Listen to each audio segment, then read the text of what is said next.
நேற்று சவுக்கு சங்கர் எடப்பாடி பழனிசாமி அவர்கள் மீது பல குற்றச்சாட்டுக்களை அடுக்கடுக்காக வைத்து செய்தியாளர் சந்திப்பில் மிகப்பெரிய அளவில் பேசுனதை நம்ம பார்த்தோம். எடப்பாடி பழனிசாமி அவர்கள் இந்த 2026 தேர்தலினுடைய தோல்விக்கு பிறகு இந்த திமுகவும் அதிமுகவும் சேர்ந்து ஒரு நபரை முதலமைச்சராக நிறுத்துவதற்காக பேச்சுவார்த்தைகள் நடந்தது.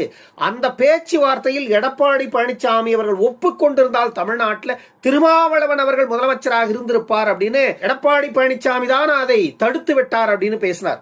எடப்பாடி பழனிசாமி அவர்கள் சம்மதித்திருந்தால் இன்றைக்கு திருமாவளவன் தமிழ்நாட்டில் முதலமைச்சராக இருந்திருப்பார் அப்படின்னு பேசினார். உண்மையிலேயே எடப்பாடி பழனிசாமி அவர்கள் இதுவரையில் செய்த நற்செயல்களில் மிக முக்கியமான நற்செயல் அப்படின்னா திருமா அவர்கள் தமிழ்நாட்டினுடைய முதலமைச்சராக வருவதை தடுத்ததை விட ஒரு நற்செயல் வேறு எதுவுமே இருக்காது. யோசிச்சு பாருங்க. நீங்க திருமா அவர்கள் தமிழ்நாட்டின் முதல்வராக வந்திருந்தா என்ன நடந்திருக்கும்னு யோசிச்சு பாருங்க. அடங்க மறு அத்துமீறு திமிரி எழு திருப்பி அடி, இது அவர்களுடைய தாரக மந்திரம். அதற்கு பின்னால் நடந்த கொடுமைகள் எவ்வளவு நாம ஏற்கனவே பல காணொளிகள்ல பேசியிருக்கோம்.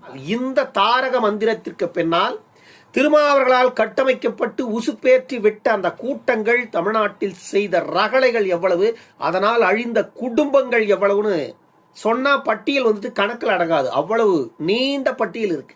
இப்படிப்பட்ட ஒரு நபரை முதலமைச்சராக அமர வைப்பதற்கு சம்மதித்திருந்தால் உண்மையிலே தமிழ்நாட்டிற்கு மிகப்பெரிய ஒரு தீங்கை இழைத்ததாக எடப்பாடி பழனிசாமி அவர்கள் மீது மக்கள் மிகப்பெரிய சாபத்தை விட்டிருப்பார்கள். ஆனால் உண்மையிலேயே இந்த இடத்தில் தமிழ்நாட்டை எடப்பாடி அவர்கள் காப்பாற்றி இருக்கிறார். இப்போ விஜய் கையில் ஆட்சி இருக்குதுன்னா அதுக்கு ஒரு நியாயம் இருக்குங்க. 108 இடங்கள் அவங்க வெற்றி பெற்றாங்க. பெரும்பான்மைக்கு குறைந்த இடங்கள் இருந்தாலும் அவர் கூட்டணியோடு சேர்ந்து ஆட்சி அமைத்திருக்கிறார். அதை வரவேற்கலாம். நேற்று வரைக்கும் நீ எதையுமே செய்யல. உன்னுடைய கோஷங்கள் எப்படி இருந்தது தமிழ்நாட்டிலும் தெரியும். எதையுமே நீ செய்யாம எதிர்த்தரப்பை வசைபாடியது மட்டுமே உன்னுடைய வேலையாக இருந்தது.